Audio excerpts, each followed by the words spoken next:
Hola Iglesia Central, muy buenas tardes. Qué gusto podernos reunir todos en familia, en nuestros hogares, en torno a la Escritura. Y además en un viernes tan importante para todos nosotros, para el resto de la humanidad. Hoy tenemos que recordar el sacrificio de Cristo Jesús en la cruz del Calvario. Este viernes es uno de los viernes más importantes en la historia de toda la humanidad.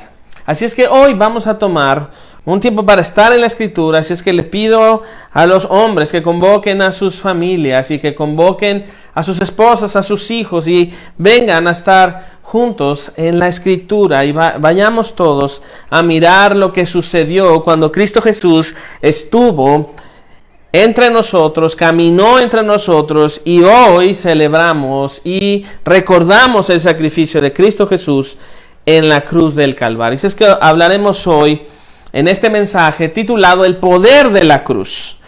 Y también quiero recordarles que este domingo estaremos a las 11 de la mañana, igual a través de Facebook Live, en esta temporada que hemos lanzado estos 3 sermones que tienen que ver con la adversidad. Y este domingo concluiremos el tema de la adversidad a la luz de la resurrección de Cristo Jesús. Y eso me llena de alegría, pero también quiero invitarles para que el próximo domingo a las 11 de la mañana también nos veamos por acá. Y recuerden que el día de mañana, sábado 8 de la noche, celebraremos la Cena del Señor en una sesión privada a través de Zoom, para la cual ya he llamado a los jefes de familia para que convoquen a sus familias y también para que tengan todos los elementos necesarios para que pueda guiarlos en la celebración de la Cena del Señor. Así es que quiero pedirles por favor que juntos inclinemos nuestro rostro, cerremos nuestros ojos y vamos a orar delante de nuestro Padre a través de Jesucristo. Así es que acompáñame, Padre Santo, esta tarde queremos acercarnos a ti y pedirte que a través de tu palabra nos guíes y nos conduzcas en estos acontecimientos que marcaron la historia de nuestra vida y marcaron la redención para nuestro favor. Así es que bendícenos en esta tarde y lo pedimos en el nombre de Jesús y todos como iglesia decimos amén. Muy bien, quiero pedirles por favor que abran sus Biblias en el libro de Isaías capítulo 53. El libro del profeta Isaías en el Antiguo Testamento, y vamos a ir al capítulo 53, específicamente hablando en el verso 7. Todo el capítulo 53 de Isaías nos relata toda la aflicción que Cristo experimentó en la cruz, todos los detalles y la profecía de la crucifixión desde la época de Isaías hasta el cumplimiento que lo vemos en los 4 evangelios. Pero en lo particular, cuando miramos ahí en el capítulo 53, verso 7 de Isaías, vemos algo que quiero hacer énfasis y con esto comenzar el sermón de lo que estamos hoy viendo y que hemos titulado El poder de la cruz. En el verso 7 dice: angustiado él y afligido, no abrió su boca, como cordero fue llevado al matadero, y como oveja delante de sus trasquiladores, enmudeció y no abrió su boca. El domingo pasado leíamos en el Evangelio de Juan la entrada triunfante de Cristo Jesús a Jerusalén. Jesús ingresa a Jerusalén y hay una ovación de todo el pueblo, y todo el pueblo está con palmas y con flores y está gritando y dando la bienvenida al Hijo de David. Todo el pueblo sale al encuentro de Cristo Jesús y se dan cuenta que Él está entrando a Jerusalén. Jerusalén se vuelca ahora a ovacionar al Hijo de David. Pero después de una semana, un viernes como hoy, Jerusalén está injuriándole y está gritando y está exigiéndole a Pilato, crucifícalo, crucifícalo. Y tenemos que decir que para los romanos la crucifixión era un método de lo más común para torturar a los que desafiaban al César o a los que desafiaban el orden de las comunidades que eran parte del imperio de Roma. Miles de hombres y mujeres padecieron la cruz y era un método común para los que crucificaron a Cristo Jesús. Era un día más de su trabajo en el que ellos tenían que asesinar y torturar a una persona y clavarla en una cruz para exhibirlo. Pero la diferencia es que solamente la crucifixión de Cristo fue lo que lo cambió todo.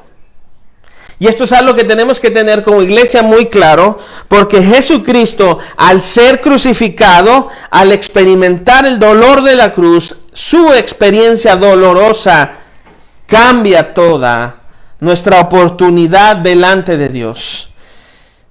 Cuando Juan el Bautista ve a Cristo Jesús caminar y acercarse a Él, lo primero que Él dice es, aquí está, y lo señala, aquí está el Cordero de Dios que quita el pecado del mundo. Y la manera en que Cristo quita el pecado del mundo, la manera en que Cristo nos expía del pecado en nuestras propias vidas, es a través del proceso de una crucifixión cruel.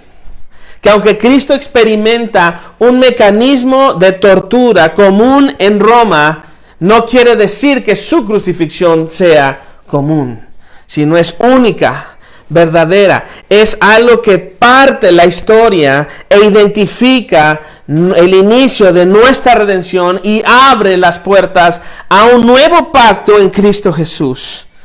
El relato del profeta Isaías en el capítulo 53 nos habla de la profundidad de la agonía de Cristo, cuando en el verso 7 vemos esta frase, angustiado él. Y quiero que mires con tus ojos en tu Biblia, el capítulo 53, verso 7, la primera frase antes de la primer coma de este verso, dice, angustiado él. La palabra angustia nos relata el estado en el cual Cristo Jesús estaba experimentando la cruz y antes de la cruz. Isaías también lo describe a Cristo como el varón de dolores. Nadie como Cristo ha experimentado una angustia como la que Él experimentó.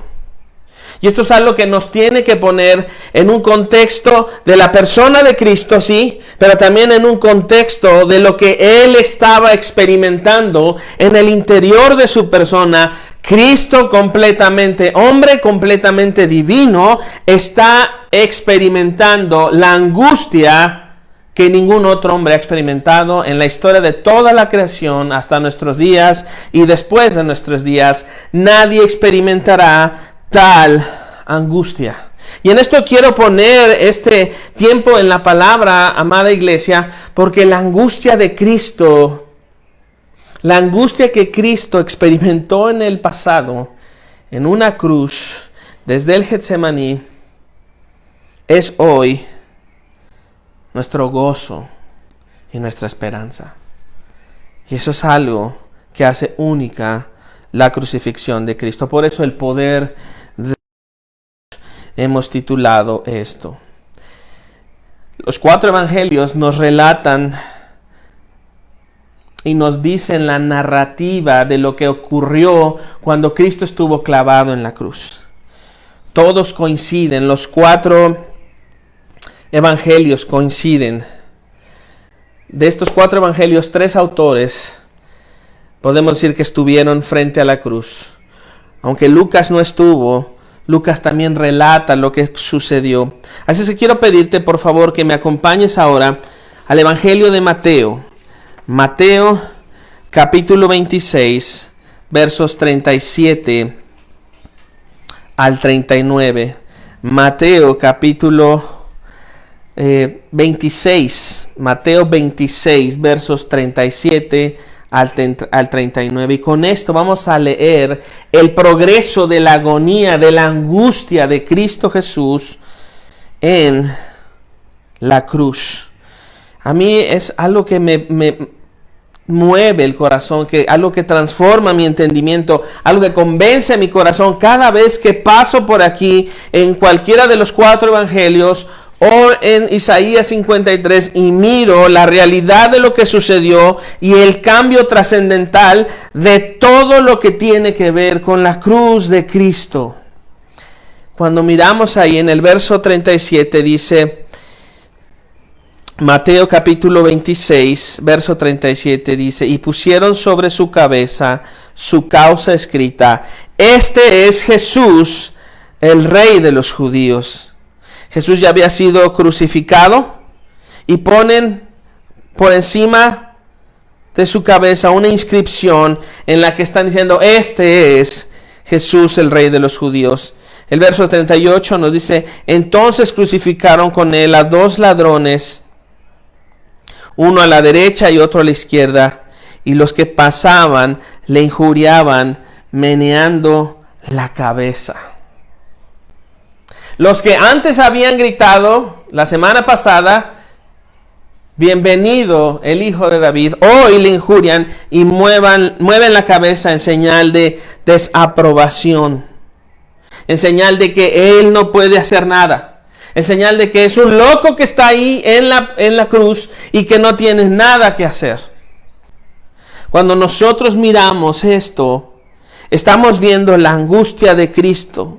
Y estamos viendo también cómo Cristo Jesús es descalificado, cómo Cristo Jesús es burlado por los romanos, cómo los judíos le desaprueban y cómo nada está a su favor en ese momento. Jesucristo ha experimentado ya la traición de Judas, Jesucristo ha experimentado la negación de Pedro, Jesucristo ha experimentado que sus discípulos, después de estar 3 años con ellos, noche y día, le han abandonado. Él está solo con una inscripción y delante de todo el mundo, soportando el peso de la aflicción, soportando el peso de nuestros pecados, y con su inscripción, este es el Rey de los judíos. Crucificando a su lado a 2 ladrones, le tienen en esa categoría, y Jesús, por supuesto, está angustiado. Su angustia es brutal. Nadie ha experimentado la angustia y la tristeza que él experimentó. Va de incremento en incremento, cada paso dentro de la crucifixión, cada momento, cada segundo, es una angustia mayor y mayor y mayor. El relato de Lucas 22, verso 44 nos dice que él, estando en el Getsemaní, estaba en agonía y oraba más intensamente, y era su sudor como grandes gotas de sangre que caían a la tierra. Sus vasos capilares estaban rompiéndose de la angustia y del estado agónico que Jesús estaba experimentando. Amada iglesia, este es un momento en el que Jesús está experimentando el peso de la responsabilidad de enfrentar una cruz que va a acabar con él. Decíamos que Jesús ya fue traicionado, que sus discípulos son dispersados, él es entregado a través de un beso, lo capturan y lo llevan de manera oculta en la noche, vienen con él y Jesús les dice: todos los días he estado delante de ustedes predicándoles y vienen conmigo con una turba, con palos y con espadas para llevarme así. En ese momento se acerca Judas y le da un beso, y Jesús con amor se voltea a Judas y dice: amigo, ¿a qué has venido? Él sabía todas estas cosas. Jesús se enfrenta a 3 juicios. El primero, cuando es llevado con Anás y después con Caifás, es un juicio judío. Estamos hablando en capítulo 8, versos 17 y 24 de Juan. Después, al otro día, muy por la mañana, es llevado delante de Pilato. Entonces está enfrentando él un juicio romano. Y entonces Juan 18, 31 al 38 nos narra los detalles de la conversación entre Jesús y Pilato. Y del juicio que se hace cuando Pilato se sienta para determinar el destino de Jesús. Y después vemos otro juicio que podríamos decir que es judío, cuando Herodes Pilato antes de entregarle a la crucifixión, es llevado con Herodes Jesús, porque Pilato se da cuenta que Jesús es de Galilea, y entonces según la jurisdicción le correspondía a Herodes tratar este asunto. Pero Herodes lo regresa con Pilato, y Pilato entonces le azota y permite la crucifixión. En lo personal, iglesia, tengo que decirles que para mí es muy impactante el transcurso de los pasos de la agonía de Cristo, de la aflicción de Cristo, y cuando Jesús está dialogando este tema con Pilato, y están hablando sobre qué es la verdad, y Pilato con una boca sucia y condenatoria y burlándose de Jesús le afirma qué es la verdad. Un judío me va a decir a mí qué es la verdad. Yo soy el representante de César, soy la imagen de César aquí. ¿Tú qué me vas a decir a mí qué es la verdad? Pero Jesús afirma de manera categórica, y nunca vemos a Jesús débil, sino comprometido con lo que Él está haciendo. Y afirma en el capítulo 18, verso 37 de Juan: para esto he nacido y para esto he venido al mundo, para dar testimonio de la verdad. Y esta es una confesión poderosa. Porque Jesucristo, nadie le quita su vida, Él la entrega. Y las dos cosas que Él dice he nacido para esto. Su persona humana, ahí Él la está manifestando. Pero dice, he venido al mundo para dar testimonio. Su persona divina ahí la está mostrando. He venido al mundo. No soy de este mundo, pero he venido a este mundo. He nacido en este mundo. Y entonces tú ves a Cristo Jesús, completamente hombre, completamente divino. Y está Él firme en su convicción de glorificar a Dios a través del dolor y la agonía de la cruz. Así que Jesús nació y vino al mundo para esto, para anunciarnos sí la bondad de Dios, para anunciarnos la oportunidad del amor de Dios en Cristo Jesús, pero también para ser angustiado y afligido como nunca nadie ha sido afligido. Nadie ha sido afligido como Cristo. Tú y yo hemos experimentado aflicciones, por supuesto, dolores, angustias, ansiedades. Pero nada se compara con lo que Cristo Jesús ha experimentado en una aflicción que trae fruto. Así es que si hay aquellos que todavía siguen pensando que Dios no es autor de las adversidades y de la aflicción, miren a Cristo Jesús. Miren a Jesús en la Escritura y díganme si Dios no permite aflicción para que esta aflicción, el fruto de la aflicción, sea nuestra salvación. Jesús nació y vino al mundo para ser llevado a un matadero, para enmudecer su boca, no decir nada y caminar firme para ser crucificado. Isaías nos recuerda que Él fue sujetado a padecimientos. La palabra sujetado tiene un tono de violencia, de ser colocado con rapidez, con violencia a los padecimientos. Y el fruto de los padecimientos de Cristo es hoy nuestra oportunidad de disfrutar el amor de Dios. Cristo Jesús nació y vino al mundo para ser quebrantado por Dios. Vuelvo a repetir esta, iglesia: Jesús nació y vino al mundo para ser quebrantado por Dios. Y esto es algo que tiene que transformar nuestro entendimiento y provocar en nuestro corazón creer solamente en Cristo. Isaías capítulo 53 en el verso 10 dice: con todo esto Jehová quiso quebrantarlo, sujetándole a padecimientos, cuando haya puesto su vida en expiación por el pecado. La expiación del pecado comenzó desde el inicio que Cristo entró a la historia de este mundo, se hizo hombre, se humilló a sí mismo. La humillación de Cristo comenzó cuando Él se hace hombre y camina entre nosotros. Él hace milagros entre nosotros, tiene hambre, tiene sed, come con nosotros y muere en una cruz de manera violenta, de manera fuerte, de manera violentamente tan desgarradora para Cristo mismo. Así es que por supuesto que Él estaba experimentando angustia y agonía.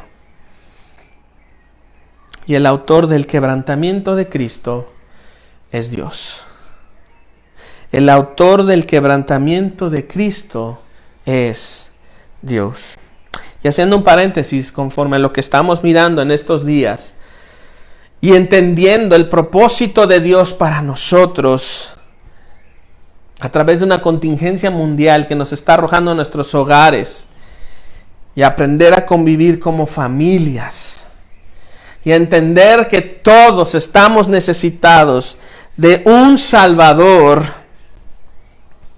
Dios es el autor de este quebranto, disciplinando a su iglesia, pero trayendo juicio al mundo.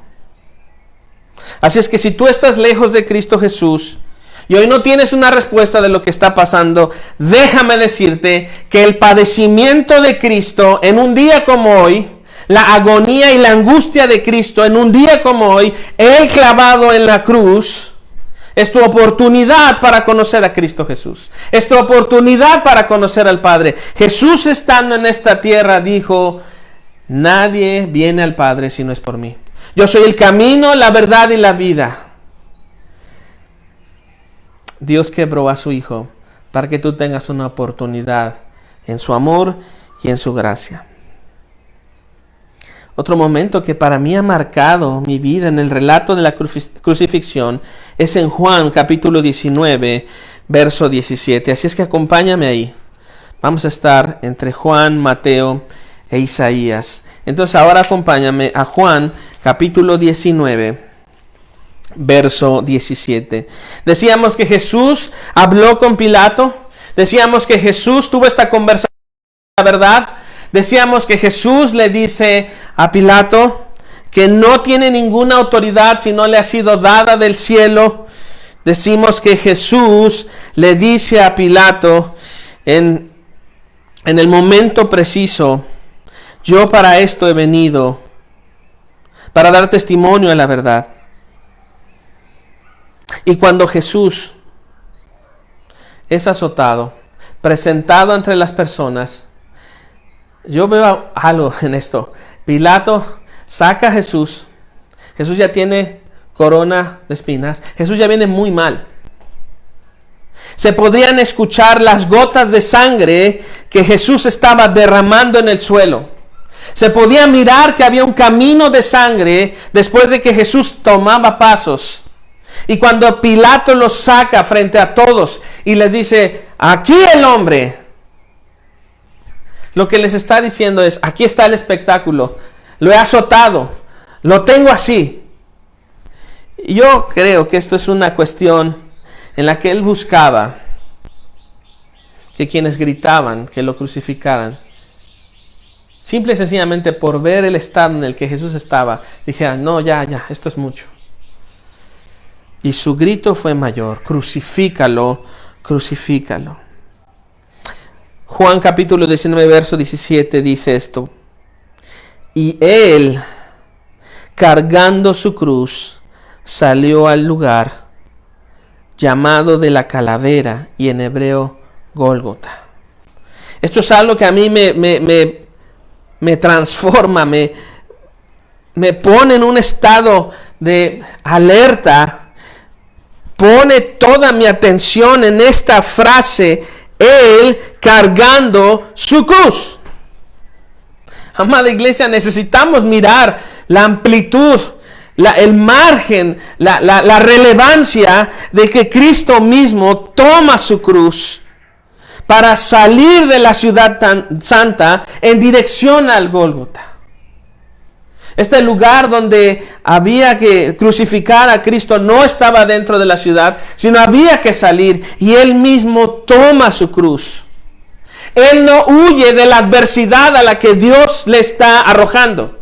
Él toma su cruz y de manera valiente, doliente, sangrante, su espalda partida por los látigos, sus piernas lastimadas, su cuerpo exhibido, su rostro golpeado. Él ha estado golpeado por más de 24 horas, sangrante, con una corona en su cabeza que ha penetrado hasta lo profundo de su cráneo, y Él toma su cruz y empieza a caminar afuera de la ciudad.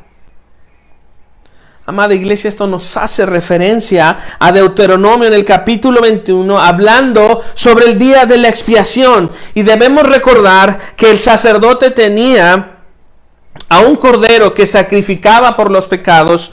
Y entonces él tomaba el cordero y lo sacrificaba y ponía sus manos, y entonces recitaba los pecados propios y los pecados del pueblo, y entonces ponía su mano y venía el sacrificio. El animal se doblaba del dolor y no decía nada, y entonces era ofrecido el sacrificio. Pero también estaba el macho cabrío. Y el macho cabrío era el momento en el que un animal que en ese momento el sacerdote tomaba sus manos, los ponía sobre el lomo del macho cabrío, y era como una transferencia de los pecados. En términos del ritual que Dios estableció en capítulo 21 de Deuteronomio, el sacerdote pone sus manos sobre el macho cabrío, y como es una transferencia de esos pecados. Pero lo que hacen con el macho cabrío es que lo sacan al desierto, lo sacan del campamento, lo sacan de la presencia de Dios y permiten que se vaya, lo ahuyentan de tal manera que el macho cabrío termina por morir en el desierto. Ponen sus manos sobre él, lo sacan al desierto, fuera del campamento, para que muera lejos de la presencia de Dios. Amada iglesia, Cristo toma su cruz y sale de la ciudad santa para morir por el motivo de tu pecado y mi pecado, de la misma manera que era ahuyentado el macho cabrío. La transferencia de los pecados de la humanidad comienza a caer sobre Cristo cuando Él toma su cruz y empieza a caminar hacia afuera de la ciudad santa, fuera de la presencia de Dios, para ser castigado y crucificado y traspasado.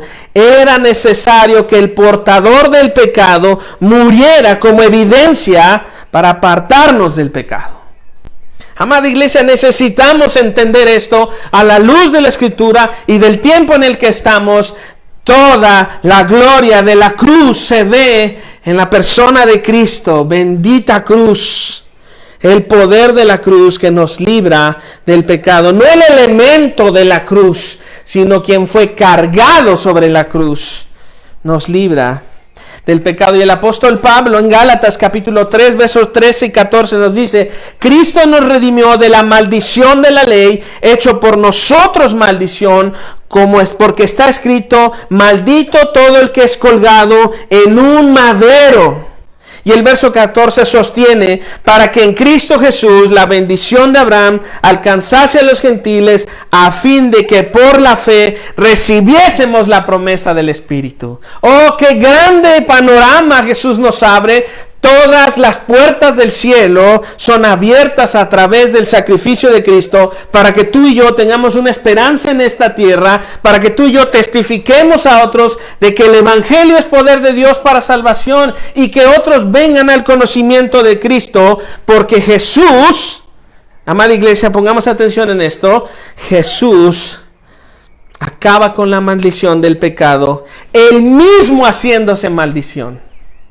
Él mismo toma tu pecado y mi pecado y se hace maldición. La maldición que Deuteronomio establece y para el cual Dios establece un día de expiación. El día de expiación se está manifestando en forma para nunca más tener que hacer sacrificios, sino un solo sacrificio, el de Cristo Jesús, y acabar con la maldición de la ley y del pecado. Cristo acaba con la maldición del pecado, haciéndose maldición.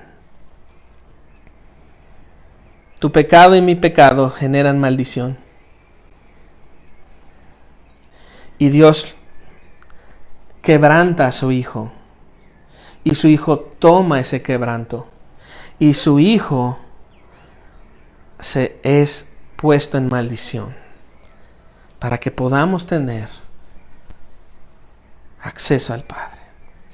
Deuteronomio 21:23 dice: maldito todo aquel que es cargado en un madero. Necesitamos pensar esto, iglesia, que es una realidad.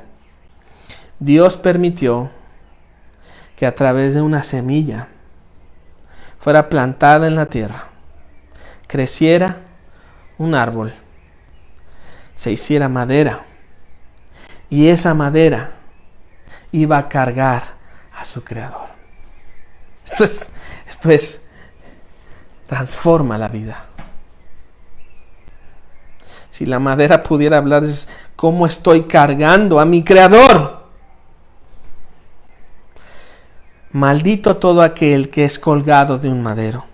Cristo, sabiendo el peso de esta maldición, toma su propia cruz, camina hacia su muerte para que tú y yo no paguemos por nuestros pecados. Porque déjenme decirles algo, iglesia, nuestra muerte no puede acabar con nuestros pecados. Somos merecedores de muerte por nuestro pecado, pero nuestra muerte no acaba con la maldición. Por eso Pablo en 2 de Corintios capítulo 5 verso 21 dice: al que no conoció pecado por nosotros, lo hizo pecado para que nosotros fuésemos hechos justicia de Dios. Esto es espectacular, esto es transformador, esto es poderoso, esto es el evangelio que es poder de Dios para salvación. Al que no conoció pecado, es decir, Cristo Jesús no pecó, Él no tuvo ningún pensamiento malo, Él no tuvo ningún deseo malo, nada del pecado pudo entrar en Jesús. Él venció el pecado, pero tomó nuestro pecado, el pecado de la humanidad. Se hace maldición para que tú y yo, al creer en Él, seamos hechos justicia de Dios. Pero déjenme decirles una cosa: a la luz de la justicia de los hombres, que cada uno dice que a cada uno le corresponde lo que hace y lo que gana, yo digo esto, tienen razón. Pero no es justo que Jesús haya muerto en la cruz por algo que yo hice. Él no cometió pecado. Él no hizo lo que yo hago. Él no tiene los pensamientos que yo tengo.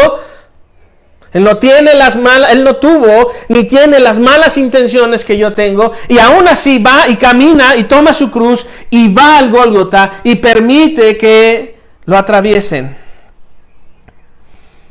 Así es que mi pregunta es esta. Díganme, muéstrenme qué Dios hace esto. Traigan a sus dioses, traigan a sus deidades y muéstrenme sus obras.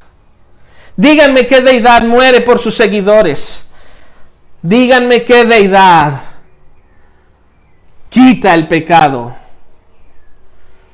Nadie como nuestro buen Señor y Salvador Jesucristo. Ninguno como Él. Así es que mi pregunta es: díganme qué Dios hace esto. Esta es la respuesta. Quien hace esto es el Dios verdadero, que puede levantar a su Hijo de la muerte, al que quebró, para que nosotros tengamos acceso a Él. Nosotros somos autores de nuestro pecado, pero Dios es el que vence nuestro pecado a través de una crucifixión, la crucifixión de su Hijo. Somos beneficiados por la angustia de otro. Somos beneficiados por el sacrificio de otro. Así es que si tú continúas con tu vida de pecado, Si tú continúas siendo severo y duro con tu esposa, si tú continúas siendo alguien hostil con tu esposa, si tú continúas siendo alguien que no ama ni respeta a sus padres, si tú continúas siendo alguien que desafía la autoridad, si tú continúas queriendo entender que las nuevas filosofías que traen una distorsión de lo creado son la realidad, déjame decirte que tú estás menospreciando la cruz de Jesús. Déjame decirte que tú lo que estás haciendo es echando afuera y negando la realidad de lo absoluto y de lo verdadero con falsas ideas y huecas filosofías que no te llevan a nada. Y que tú sabes en tu conciencia que eso no es la verdad. Nuestra maldición por motivos de nuestro pecado es quitada de nosotros al creer solo en Cristo. Y eso solo por el sacrificio de Cristo en Jesús.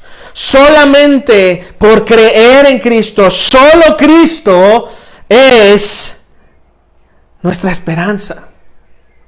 Ya no podemos estar nosotros en un punto en el cual nos mantenemos inertes o aparte del amor de Dios. Ya no.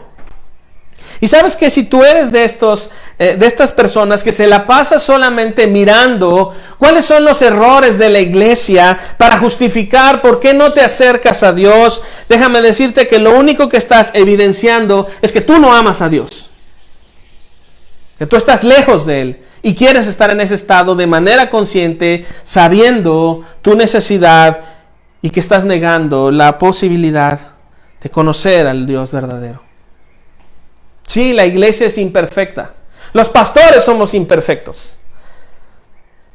Sí, la iglesia es imperfecta, pero hay una promesa que Él va a quitar toda mancha y toda arruga y que Él va a edificar a su iglesia. Y si estamos en este mundo es porque ese proceso de santificación progresiva continúa. Pero si tú te mantienes al margen, argumentando los errores de la iglesia y diciendo que esa es tu justificación para no estar delante de Dios en comunión con los santos, es muy clara tu postura y la definición es esta. Entonces tú no quieres nada con Dios. Nosotros, como iglesia, debemos apreciar el sacrificio de Jesús. Amada iglesia, iglesia central, debemos apreciar, valorar y atesorar los sufrimientos de Cristo, la angustia y la agonía de Cristo. Así es que acompáñame otra vez a Mateo. Vamos a regresar a Mateo, capítulo 27. Mateo, capítulo 27. Pero ahora iremos leyendo a partir del verso 33. Mateo 27, verso 33. Y llegaremos hasta el verso 54 para tener la relatoría de Mateo, del Evangelio de Mateo en torno a la crucifixión. Acompáñame con tu vista en el verso 33. Y cuando llegaron a un lugar llamado Gólgota, que significa lugar de la calavera, le dieron a beber vinagre mezclado con hiel, pero después de haberlo probado no quiso beberlo. Esta era una manera en que los romanos daban un poco de alivio con esta mezcla para poder soportar la agonía y el dolor de la cruz. Pero él no lo bebe. Verso 35. Cuando lo hubieron crucificado, repartieron entre sí sus vestidos, echando suertes para que se cumpliese lo dicho por el profeta. Partieron entre sí mis vestidos y sobre mi ropa echaron suertes, y sentados les guardaban allí. Estaban mirando el espectáculo estos hombres. Para ellos era otro día más que alguien estaba siendo asesinado por medio de la cruz. Y pusieron sobre su cabeza su causa. Este es Jesús, el Rey de los judíos. Entonces crucificaron con él a 2 ladrones, uno a la derecha, otro a la izquierda. Y los que pasaban le injuriaban, meneando la cabeza. Mira, ahí está el loco que decía.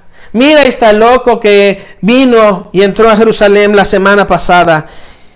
Le injuriaban. Y verso 40 dice, diciendo: tú que derribas el templo y en 3 días lo reedificas, sálvate a ti mismo. Si eres el Hijo de Dios, desciende de la cruz.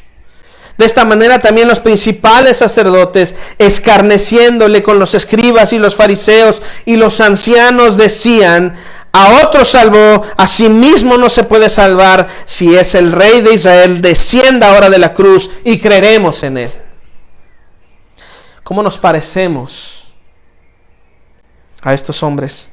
La actual generación no quiere creer si no tiene una evidencia, si no hay algo que le haga creer, si no hay algo físico que le haga creer, olvidando esto, que hay absolutos que no cambian.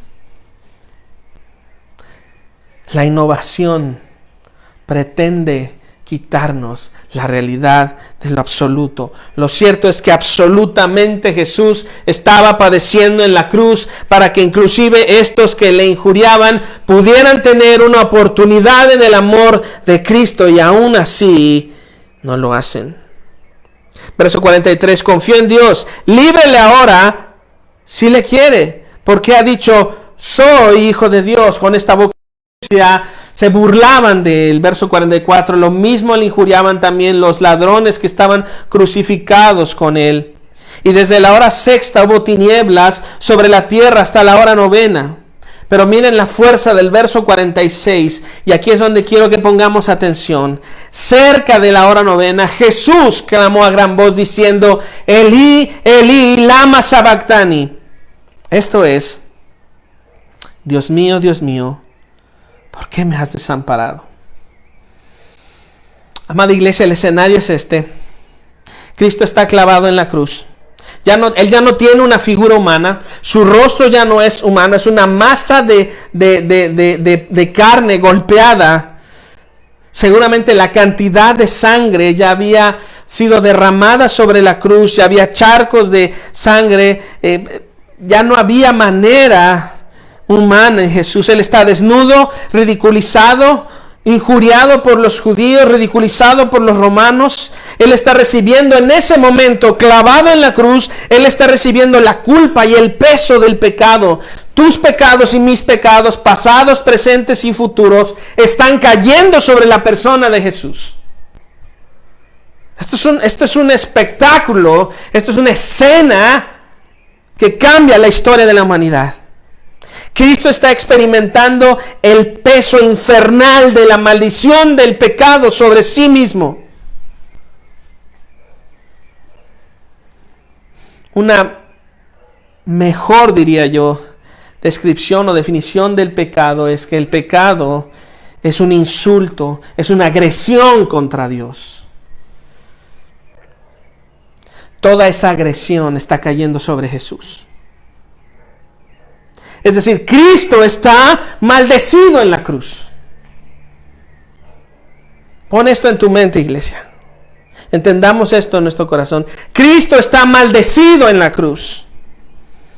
Aquel que no conoció pecado se hace maldito para salvarnos. Comencé esta predicación hablando de Isaías 53, verso 7, con la frase angustiado él. Amados, aquí está la mayor angustia de Jesús. Jesús no nada más está angustiado por lo que va a pasar. Cuando está en el Getsemaní, le dice al Padre en agonía de oración: si es posible que esta copa pase de mí, te lo pido, pero si no, que sea como tú dices, no como yo quiero, sino como tú dices. Él es fortalecido en oración por un ángel. Y los discípulos, lejos de estar orando con él, se duermen. Y la angustia mayor de Cristo es esta en el verso 46. ¿Por qué me has desamparado, Padre? El peso de nuestra maldición está cayendo sobre él. Claro que había tinieblas. Todo ese peso, todo el peso del pecado del mundo, del pasado, del presente y del futuro, está sobre Cristo. Y solo Jesús dice: ¿por qué me has desamparado? Entonces sucede esto. Dios literalmente retira su vista de Cristo. Porque lo único que Dios está mirando en Jesús Es el peso de tu pecado y mi pecado. Y Él retira su vista.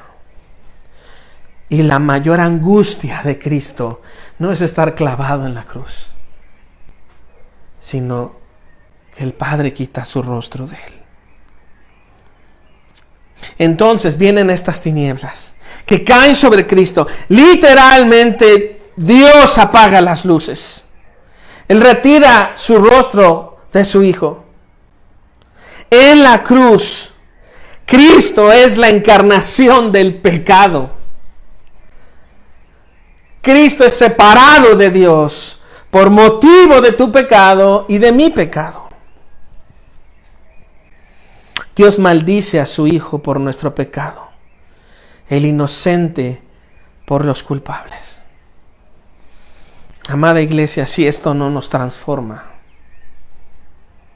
si esto no hace un cambio en nuestra vida, si esto no hace que mujeres se rindan a Cristo y renuncien a su deseo de una vida mejor, si esto no hace que los hombres nos rindamos en humillación y dejar de querer tener nuestro propio reino e imperio, estamos perdidos. Dios maldice a su Hijo por nuestros pecados, el inocente por los culpables. Amada iglesia, el gran intercambio de Dios se desarrolla en la cruz. ¡Oh, bendita cruz que cargó al bendito Salvador! El gran intercambio de Dios, el justo por los injustos, en la bendita cruz se desarrolla.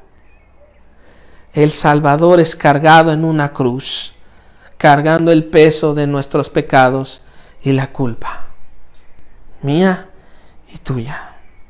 Y las palabras de Cristo son: Dios mío, ¿por qué me has desamparado? Tenemos que entender esto. Esta repetición es un tono de familiaridad de Cristo. Él se acerca al Padre, a pesar de que el Padre quita su rostro. Con familiaridad se acerca: Dios mío. Su súplica es reverente, su súplica es profunda, su súplica es de angustia. Su súplica no es de que Él no ha confiado en el Padre, sino su súplica es de petición, y su súplica tiene este fondo. Jesús suplica al Padre sabiendo que el Padre no es su enemigo. Jesús suplica al Padre sabiendo que el Padre no es su enemigo. Y después de estas cosas, Jesús grita: consumado es, y muere.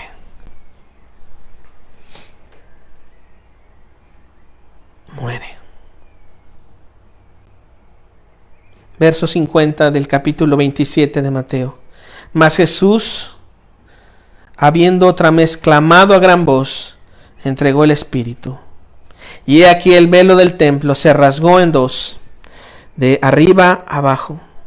La tierra tembló, las rocas se partieron, se abrieron los sepulcros, y muchos cuerpos de santos que habían dormido se levantaron. Y saliendo de los sepulcros, después de la resurrección de Él, vinieron a la santa ciudad y aparecieron a muchos. Y estando el centurión, mirando esto, escuchando a Jesús que muere, el centurión y los que estaban con él, guardando a Jesús, visto el terremoto y las cosas que habían sido hechas, temieron en gran manera y dijeron: verdaderamente este era el Hijo de Dios. Amada iglesia, nuestra paz con Dios consistió en una cruel cruz para un amado Hijo. ¿Cómo entender que el Dios soberano envía a su Hijo a morir por ti y por mí? Seguro estoy, no lo entenderemos en este tiempo, pero sí podemos hacer algo: creer. Amada iglesia, es momento de volver a Jesús. Es momento de abandonar todo y correr a los pies de Cristo. El Señor Jesús murió. Y esta noche sería muy bueno que tú tomes un tiempo con tu familia y medites en esto. Y que todos, de manera particular, meditemos en esta noche. Si tú nunca has tomado una decisión por Cristo, creo que lo que acabas de escuchar es fundamental. Ven a Jesús. Ya no pierdas más tu tiempo. Ya no estés considerando que tú puedes hacer tu vida y que el destino lo tienes en tus manos y que tú lo construyes. Esas ideas falsas solamente nos han arrastrado a la perdición. Dios hizo el gran intercambio. Los injustos fueron pasados a ser justos por el inocente. El gran intercambio de Dios se desarrolló en una cruz, bendita cruz que cargó al bendito Salvador. El poder de la cruz solamente en Cristo Jesús nos ha hecho libres. Ven a Jesús, ven a Él, conócelo. El tiempo está corriendo y es momento de conocerle a Él. Y Jesús dijo, consumado es. No hay necesidad de nada más. Solamente a través de Él tenemos paz con Dios. Él nos ha hecho justicia de Dios en Cristo Jesús. Amada iglesia, es necesario venir a Cristo. Ya. Quiero pedirles que inclinen su rostro. Tomen a su familia. Hombres, tomen a su esposa, tomen a sus hijos. Y si tú estás solo en casa, no importa. En un acto de reverencia, inclinemos nuestro rostro y pidamos al Señor. Padre Santo, nuestra petición a ti esta noche es por tu perdón. Toda esta semana en Iglesia Central hemos estado pidiendo sobre arrepentimiento y perdón. Perdónanos, Señor. Señor Jesús, perdónanos. Perdona nuestra necedad. Perdona nuestros pecados. Y sí, vemos que Jesús tomó todo el peso de nuestros pecados, pero hoy nosotros respondemos a tu palabra con petición y súplica. Perdona nuestros pecados. Entendemos este tiempo en el cual tú nos estás disciplinando y estás trayendo juicio a esta tierra, pero nosotros como tu iglesia nos acercamos a ti con la misma familiaridad que Cristo se acercó estando clavado en la cruz. Dios mío, perdónanos en Cristo Jesús. Lávanos, Señor, y perdónanos. Te lo pedimos esto en el nombre de Jesús. Y todos como iglesia decimos amén y amén. Amada iglesia, que el Señor Jesús los bendiga. Que el Señor haga resplandecer su rostro sobre ustedes. Hoy tenemos la garantía de que el Señor resplandece sobre nosotros y su rostro está a nuestro favor, porque el rostro de Dios fue quitado de Cristo cuando Él cargó el pecado sobre nosotros. Pero hoy podemos tener la paz de que el Señor brilla sobre nosotros. Así es que mi deseo para ustedes es que el Señor los bendiga, que haga resplandecer su rostro sobre ustedes y les conceda su paz. Que el Señor Jesús les bendiga, que la gracia del Señor, que el poder y la misericordia de nuestro Dios les acompañe. Nos vemos el próximo domingo y que el Señor les bendiga.